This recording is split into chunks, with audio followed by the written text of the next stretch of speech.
I think some people tend to forget history when it benefits them the most. And I think it's important for us to not only know our own history, but American history as well, because our history is American history.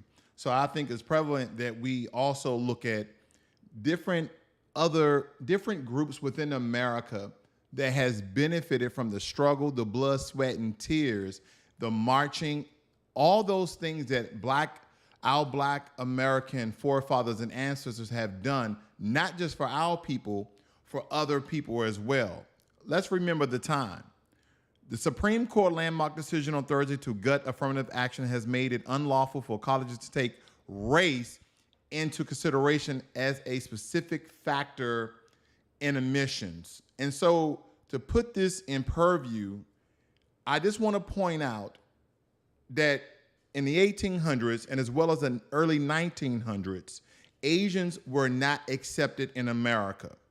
The white Anglo-Saxons party wanted to get rid of Asians, Chinese, Japanese, and Koreans. And for those who believe it's just Chinese, it was Japanese as well during this time, because the Japanese came over here in the mid to late 1800s as well.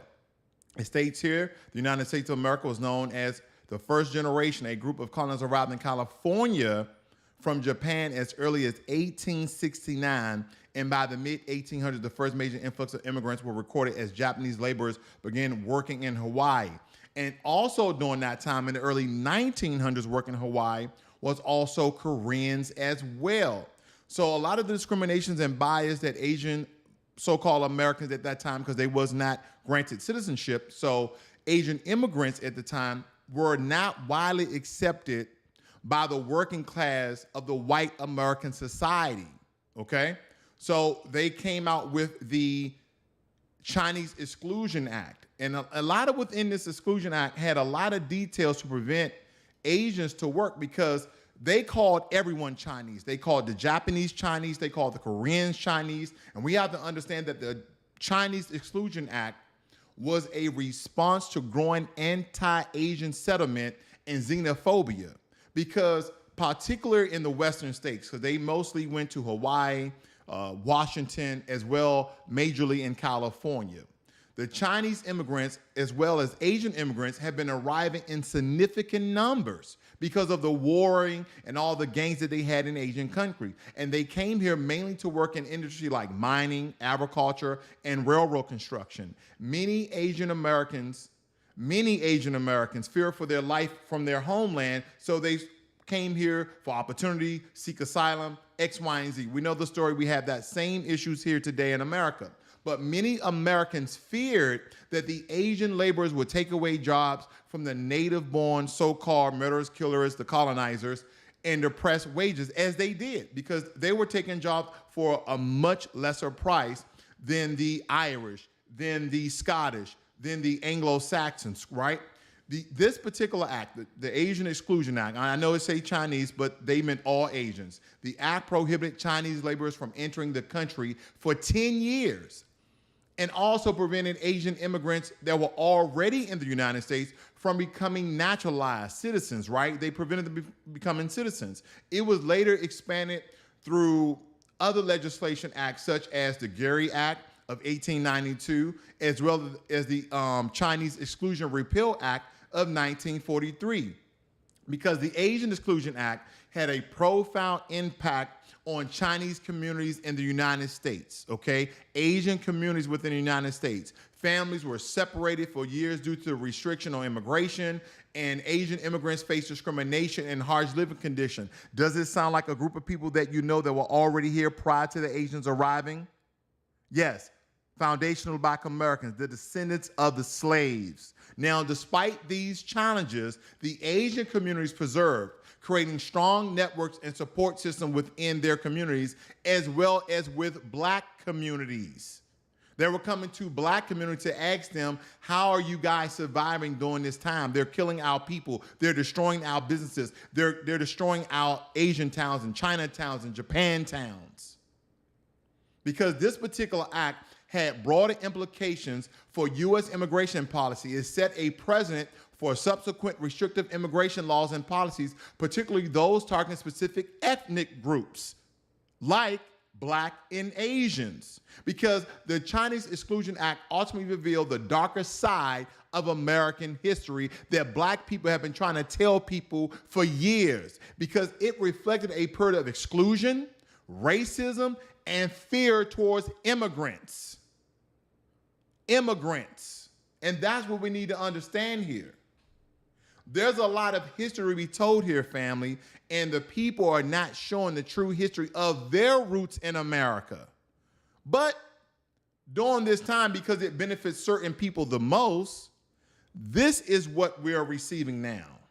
Affirmative action. Now we look at the individual student and what they've accomplished, and we can look at what barriers they've overcome. But we view them as an individual first and foremost, as opposed to just viewing them as a blob in an amorphous, larger racial group, as opposed to... Oh, you mean just simply view them as a racial group, as though they always been viewing non-white people as racial group. Where have you been, young man? Oh, hell no. Oh, hell no.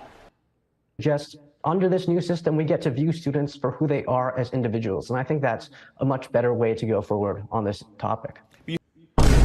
They never viewed us as human beings, even you Asians, as well as us Blacks. I heard Booby's point there, though, that this now forces students, if they want the school to take into account race in some fashion or form, that they're going to have to now write about this. Right. Well, I think that fundamentally, right, for most people, race is just a characteristic. It's sort of the way that your body manifests. I think that for some students, that does play a role in how they experience the world, but for some students, it doesn't. And I think that allowing them that option to express that in an essay, for instance, affords much more freedom, because race doesn't affect everybody the same way. And it was at this moment that he knew he fucked up. You're absolutely correct, young man. Race doesn't affect everybody the same, because still to this day, Black Americans are still going through some of the things our forefathers and ancestors went through. Whereas though Asians in America are highly protected. You guys have the freedom of movement throughout the United States while fear of persecution, and at the same percentages and rate that Black Americans fear from the police and white supremacist groups. I'm not stating that your plight, your ploy, the things your people have been through, I'm not stating that those things did not occur, but not at the same rate and percentage and in current day time as our Black American people are experiencing today. So I think it's important that we take a trip down memory lane very briefly, because maybe you need to remember your history here in America and what the white supremacist class of society has done to your people. October 24, 1871, Chinatown Massacre. I don't think you guys may recall this, because a lot of times when these laws are retracted for the benefits of other groups, people tend to forget their history, because during this time, a mob of around 500 white people and Hispanic residents, read the history, and Hispanics, and that actually makes sense because today we have neo-Nazis within Hispanic culture, right? We can go down to Mexico City and we see these different enclaves of neo-Nazis in the support of the system of white supremacy globally. I digress. But 500 white and Hispanic residents attacked and killed at least 19 Asian immigrants in the Chinese community of Los Angeles. I don't think, do you guys remember your history here in America and what your people have been through, let alone ours? Let's move on. I don't want to tally here too long. It states here, Chinese miners are massacred in Wyoming territory. 150 white miners in Rock Springs, Wyoming, brutally attacked their Chinese co-workers, killing 28, wounding 15 others, and driving several hundred more out of town. And then, of course, searching for a scapegoat, as they do in black culture. Oh, he touched a white woman's butt, or he held down and raped a white woman, and so we burned up the whole entire town. Searching for a scapegoat, the angry miners blamed the Chinese. Similar stories. And of course, the Chinese coal miners were hard workers, just as though blacks were at the time, and just as though the Hispanics are today, correct? This is what we're labeling these particular people during the particular times. But it states here, Union Pacific had initially brought many of them to Rock Springs as strike breakers, and they showed little interest in the miners' union. You know why? They used you guys as replacement workers, knowing that it will cause an unrest in that particular time because you guys were undercutting the wages of the Anglo-Saxons. And you were doing the work 3 times as fast because you had 3 times the people for a third of the amount that you were paying to the Anglo-Saxons that were doing the job at the time. This was the greed and capitalism of America, because you can get cheaper labor and things done quicker because you can hire more men. On one side of town, they use the Asians. On the other side of town, they use the blacks. And throughout the United States of America, the same things were occurring to all of our people. But maybe you forgot your history. So let's just take a small trip down memory lane so you can remember. A mob of white miners impulsively decided to strike back by attacking Rock Springs small Chinatown. When they saw the armed mob approaching, most of the Chinese abandoned their homes and businesses, and I'm using Chinese interchangeably with Asian. So if I say Asian or Chinese, I'm still meaning Asians as a whole, because I stated earlier in the video, Koreans as well as Japanese were here during the time, and they intermingle in those Chinatowns and those Asian communities, okay?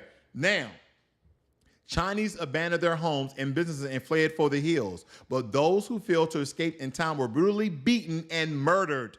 A week later, on September 9th, U.S. troops escorted the surviving Chinese back into the town, where many of them returned to work. Eventually, the Union Pacific fired 45 out of the 150 of the white miners for their roles in the massacre, but no effective legal action was ever taken against any of the participants. This is your history in America. Let me move on. Hell's Canyon. You guys remember Hell's Canyon, 1887? Let's move down a little bit here. 30 Chinese or 30 Asian laborers were mining gold in an isolated part of Northeast Oregon when the entire group was gunned down by a white gang of horse thieves. They state here that the event is considered one of the deadliest attacks against Asian America in history. Like previous acts of violence against Asian immigrants at the end of the 19th century, the identity of the 7 murderers was known, but none were convicted or punished. None were convicted or punished. It's almost too relevant. Tacoma's mob of 1885 removal of Chinese immigrants resonate today. Tacoma, 1885, a series of anti-Chinese riots in Tacoma resulted in the expulsion of nearly all Chinese and Asian residents in the city. Do you remember? And the most deadliest of them all, the most well-known, let me take that back, the most well-known of them all, San Francisco was set ablaze during the city's deadliest race riots because a mob of about 3,000 white and Hispanic residents attacked and unalived at least 10 Asian immigrants in San Francisco downtown. Okay? And how did they start off by doing this? They created a diversion. They soon realized someone had dumped some of the 100 barrels of whale oil to ignite the fire. It says quick thinking citizens pushed the remaining barrels into the bay, right? What most had realized was the fire was a diversion. The real trouble was happening downtown, and soon 4 men would be dead, but it's more likely close to 10 men. So on one side of town, they started a diversion and created a fire within part of Chinatown, while another group of men, thousands of them, started to go through Chinatown and eradicate all the buildings, all the businesses, burning and killing, and all sorts of things were happening during this particular time. Do we remember? Because Here's another thing. Long before waves of Asian immigrants arrived on American shores seeking a better life, guess what, family? Black Americans had already faced and was still going through the horrors of slavery, segregation, and institutionalized discrimination, from the plantation to the civil rights movement. Our Black forefathers fought relentlessly for their dignity and humanity. Their sacrifices and victories reverberated through the corridors of history till this day, resonating with millions who sought equality in the land of opportunity on the backs and blood of our ancestors. I came about this inspiration of telling the story during this time as the Supreme Court gutted affirmative action in education, not having it to be race-based or race being a consideration. I started watching The Warrior on HBO Max. I think it was around 2019, 2020. And as I'm starting off to finish this, starting on the third season, I started to realize that this actually took place in history. I remember doing some history when I was in grade school. And I'm like, wait a minute, this show kind of reminds me of a time in the 1800s where white Anglo-Saxons were going around basically killing Asians because they were undercutting the work in particular cities and town, and San Francisco came to mind. So when we look at, if you're ever watching the show Warrior, this is a classic picture of the Hatchet Men, okay, which was a notorious gang that came to America for opportunities, right? Because they were into a lot of illegal dealings. We're not gonna miss out on these Asian gangs, just like they don't miss out on our gangs, right? What about the South Side of Chicago? What about Baltimore? What about the Hatchet Men? What about the Tong Wars? You guys remember that? But anyway, I don't want to get too sidetracked here, but they had race riots during this time. And this is kind of giving you a history of what was going on, that even in Asian culture, you guys have your gangs, you have your mobs, just as well as any other people. So let's just call a spade a spade. I want you guys to remember your history here in America as well, because I think sometimes when I look at certain things, I feel like you've forgotten. Just to have a blanket policy where everybody's race is considered no matter what, I don't think that's appropriate, because it impacts different people in different ways. I find that a lot of these arguments oftentimes in favor of affirmative action are somewhat incongruous, because I've heard a lot of people that say, like, hey, affirmative action, it's a good way to overcome past discrimination. But in my experience, as an Asian American, I'm not exactly sure how that works for me, because it's much more difficult for Asian Americans to gain admittance. Are you serious right now, bro? Are you serious right now, bro? Are you serious right now, bro? Are you serious right now? Do it to me right now. No. Are you serious right now, Chuck? Are you serious right now? He's not being serious, because he said as his experience, what you are first, second generation Asian in this country, and you guys just got signed. Hold up, let me just pop it up for visual effects here. Where is it? Where do I have it at? I had it up here, but we know what I'm talking about, right? The executive order that President Biden signed into law that gave Asian Americans federal protection. So if you call them a racial slur, if you put hands on them unlawfully, guess what? That's a federal crime. You guys have protections in this country, more so than the people who paved the way for you to have the rights that you have today. And you want to speak out against affirmative action in education? Really? That's very interesting to me. That's very, very interesting to me. To schools than for white students, for instance. And I don't think that you'll see in the past any instance of Asians discriminating against whites. So for me, that sort of just falls flat. I'm going to Brown next year, and I'm happy that the admissions officers at Brown took me for whatever reason. But it does make me... He doesn't know the reason why they took him. So let's just take, for instance, you already got accepted to Brown, did he not?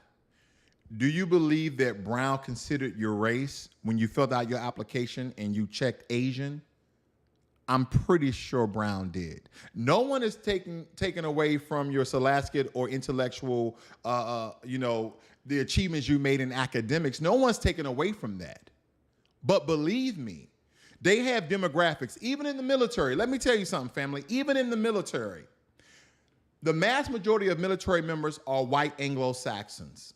So when people go up for promotion, they have all of your performance, they have your behavior, conduct, they have all these different records, your achievements, they have your rifle scores, your PT scores, your physical fitness scores, they have all of these things. And they're kind of weighing the tide to see who we're going to promote to the next rank, who we're going to promote to sergeant first class, who we're going to promote to captain or to major or to first sergeant or to sergeant major, so on and so forth. And they're looking at these things and they say, you know what? We are top heavy with whites in this particular MOS, this particular military job.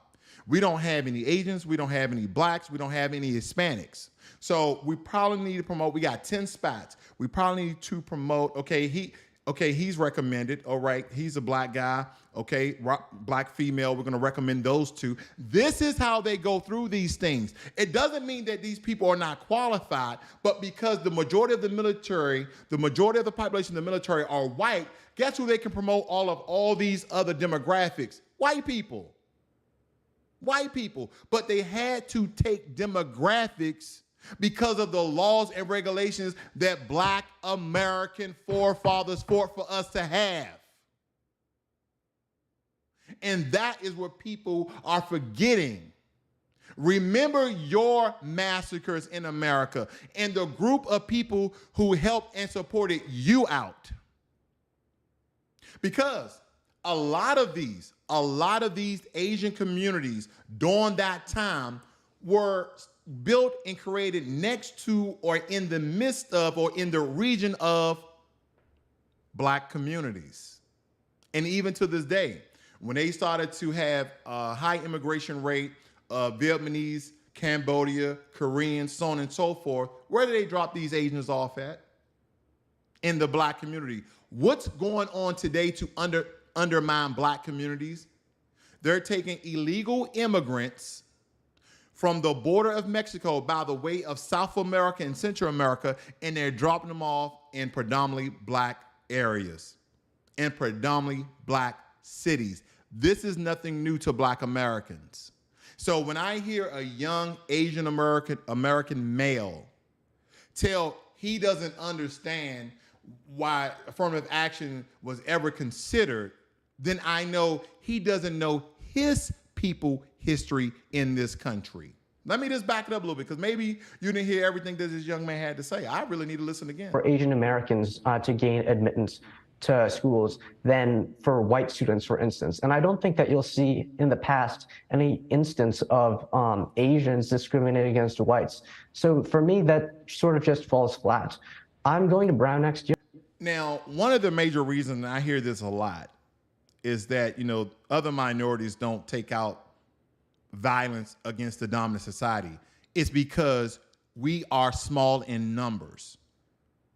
Hispanics are 2, Blacks are 3, and Asians are 4 when it comes to the population percentage. But maybe you need a little history lesson here, because if you can recall, in the 19th century, Asian immigrants arrived in search of fortune during the California gold rush, only to be met with xenophobia and hostility from white Anglo-Saxons, from all the different factions and countries within Europe.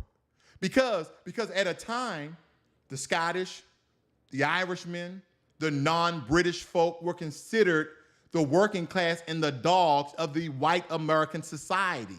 So they gave them a lot of the blue-collar jobs, as well as being police officers, the same ones that came into Asian communities to eradicate you from your homes and your businesses that you built from the ground up. They were immigrants and you were immigrants, but they were white immigrants. And the British like, you know what? They look like us, they from our land, but these folks are not. Because the Chinese massacre of 1871 in LA, where innocent lives were lost, bore the hallmarks of prejudice that Black Americans knew all too well. Our forefathers, our ancestors, they knew far too well. Yet, in the face of adversity, black leaders like Frederick Douglass and Sojourner Truth did not hesitate to advocate for the rights of Asian counterparts. Right, as our men and women in our communities were being brutalized, hung, killed, raped, tortured, we were still fighting alongside of your people during that time. And hopefully, they recognized that an injury to one was an injury to all. But they steadfastly fought against discrimination, be it based on race or nationality. Understand America.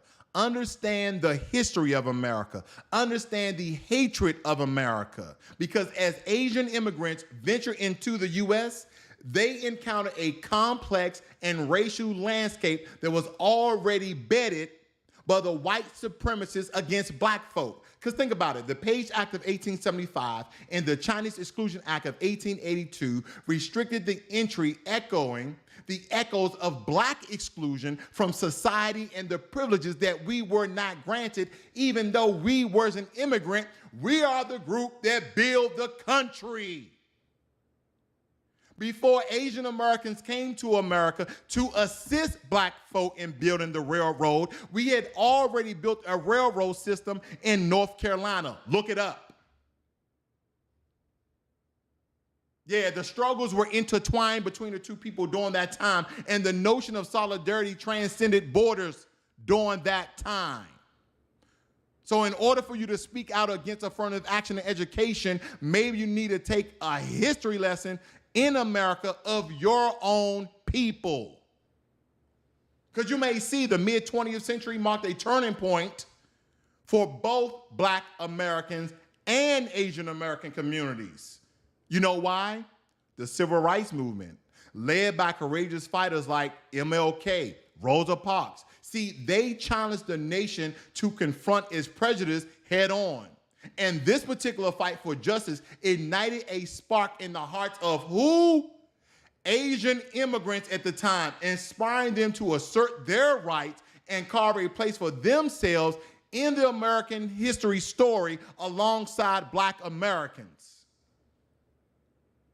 Because we have to understand, resonating throughout history, the impact of civil rights.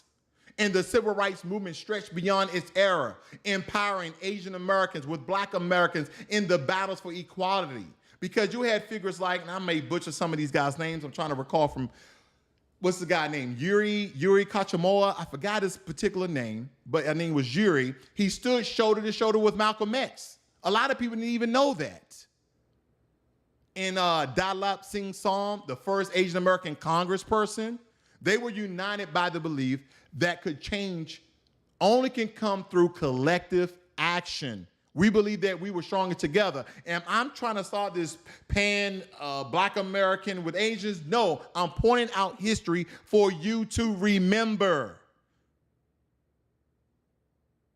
Because maybe you don't remember the sacrifices of black Americans for affirmative action. Because during that time, they sought inspiration in the stories of those who struggled before them. Recognize that every freedom gained was not isolated victory, but a shared triumph, and during that region and during that area of time for black and Asians alike. That's what this young man don't understand. That is what he doesn't understand. And I feel the sentiment. I hear different things are occurring within the Asian community that they have just totally have a lapse on history and the understanding dynamics of the American government as well as the American people, not just in the 1800s, but even during today, during this anti-Asian hate crime bill. When have blacks just went out and started attacking Asians? That's not who we are. Yeah, you guys built up stores within the hood. Guess what? When those stores were owned by black people, those same hooligans, those same thugs, those same people went in those stores and stole from them too. No one just breaking inside of stores and doing anything to anybody because of your race. Because anytime you go into low impoverished areas, for one thing, the real estate is going to be cheap. because the crime rate is high. And I said this yesterday. The crime rate in America in different areas and regions are directly correlated to unemployment and poverty. So now that white society has accepted, for the most part, Asian immigrants and Asian Americans, you guys have become somewhat of a buffer group for the white supremacists to more so oppress black people. And now they're using you guys once again as political scapegoats to say, there's no racism here. This is not bad for none of us. I'm glad they're now retracting this affirmative action in education, because I never understood it in the first place. To gain admittance to schools than for white students, for instance. And I don't think that you'll see in the past any instance of Asians discriminating against whites. So for me, that sort of just falls flat.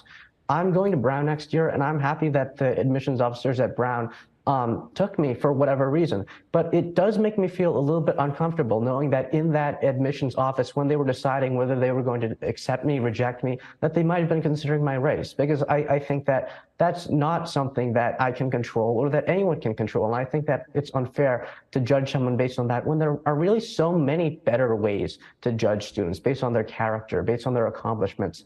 Race? I'm really trying to hold myself together here, but I think I'm gonna move a step forward, because a lot of times, because America have made black people the criminal class, when other groups of people, no matter their race, right? Asians, and I include Indian Asians as well, Hispanics, they picture black people as criminals. They picture black people as overly aggressive. They picture black people like we're these very, very violent people, and why we have not been eradicated yet. So they go along with the system of white supremacy just so they can get the crumbs off the master's tables in some regards. But I must point out, during all this debauchery and them dividing people and have them to fight against one another, that even during that time, and people like to point out, oh, the Bloods and the Crips, because I need to do another video, maybe later today.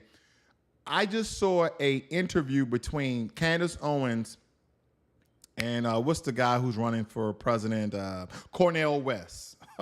And the white mediator said something that really needs to be talked about, right? He threw it in there very quickly, and they moved on. I digress. But we're going to point out some of these Asian gangs, especially during that time, right? Because they believe that blacks are always the criminal class here in America. No. Because they had the Tong Wars in San Francisco and California. And they had all these different Asian gangs. And I'm not going to go through these in the entirety, but I'm going to point out the San Francisco gangs had some sort of ties to the triads, okay? Long Beach, San Diego, Stockton, and Sacramento, it says, originated from Southeast Asian countries like Cambodia, Vietnam, and the Philippines. The Asian Boys, the Oriental Crips, the Viet Pride Crips, the Tiny Rascal Gang, Asian Streetwalkers, Chinese gangs like the Wa Ching. Yeah, New York had them as well. On Leong Tong and the Hip Sing Tong were involved in an intense battle over the control of New York City's Chinatown. New York Asian communities like Sunset Park of Brooklyn or Flushing of Queens. They was in heroin. They were in prostitution. They were in smuggling. They were in all sorts of things. The heroin trade that originated from the Asian Golden Triangle has become defeated by the Mexican cartel, right? Because we understand that these guys are basically trading places, ghost shadows, flying dragons, Tonga and white tigers, and funk chin. They had Asian gangs in Philadelphia, Minnesota, Wisconsin, and Seattle. They had gangs like the Scorpions and the Tiny Rascal, Crazy Bloods, Menace of Destruction, OVO Mono Boys, TKB, the Asian Crips, Oriental Ruthless Boys, and many, many more. Reputations of Asian gangs in Minneapolis, St. Paul, and even smaller cities like La Crosse, Wisconsin, and Seattle, Washington. They had the Asian Boys and Asian gangs formed after years of mistreatment by other races by their arrival from places like Cambodia, okay? So there's always been a history of Asian gangs in America, okay? It states here, top 20 Asian rappers. Okay, that's another story. Let me move on. Chinatown and tongues from Chinese subculture and criminality, right? It states here, although the tongues are involved in Chinese-oriented political affairs and benevolent activities in Chinatowns, American law enforcement views them as criminal organizations that control street gangs and participate in many illegal activities, including heroin, smuggling, prostitution, opium smoking, gambling protection, rackets, extortion, and blackmail. Still, no office holders of the tongs have been arrested or indicted for any felony since the 1950s. Tell me where they do that at. Tell me where they do that at. We have all this evidence. We have all this information based upon investigations for years, but none of these so-called tongs who are controlling the gangs have been arrested yet.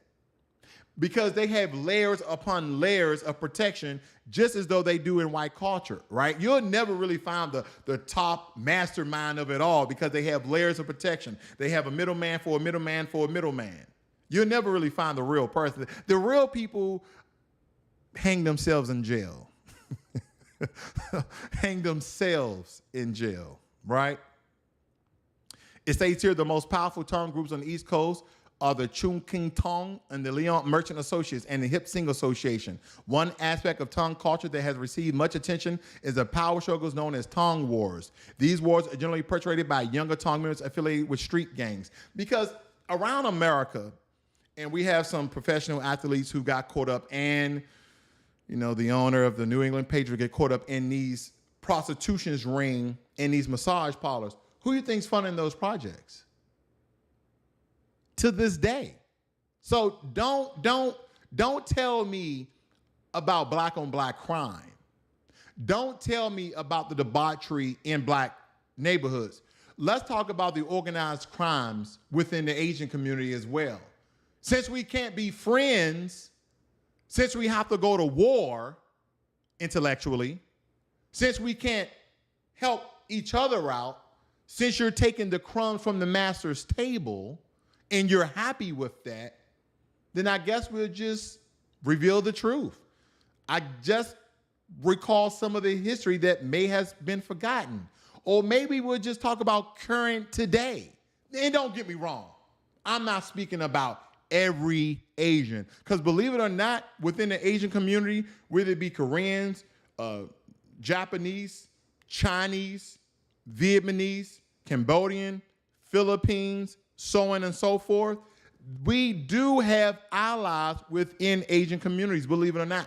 We do have some Asians that speak out against their people and their racism towards black people. And for that, I applaud you. But for the vast majority that speak out, they know exactly what they're doing. They know exactly what they're doing. I see Gopher Woods, he said, no, they do not need to remember they moved on, no victim mentality. D. General, there have always been victims even when they were perpetrators. The victim mentality has always been there. It's just that they can benefit from it financially, politically, lawfully, okay? Lunar Nature says, ignorant bliss, always. Ados invented country, hip hop, gospel, and more. Absolutely. Absolutely on your absolutely. And lastly, happy ending massage. Absolutely. I never had one. In America. No, I'm kidding. I never had one. No, I'm just, I can't stop joking sometimes. But nonetheless, family, this has to be pointed out. Because far too long, I've been reluctant to do certain videos, and now, I'm telling you right now, I'm busting it wide open. No pun intended. I'm busting it wide open. I am taking the lid off the pot, and I'm gonna let the steam go. I'm tired of it. For a while, black empowerment is just not empowering your people. It's not just educating your people. It's also revealing other people and how they contribute to the system of white supremacy.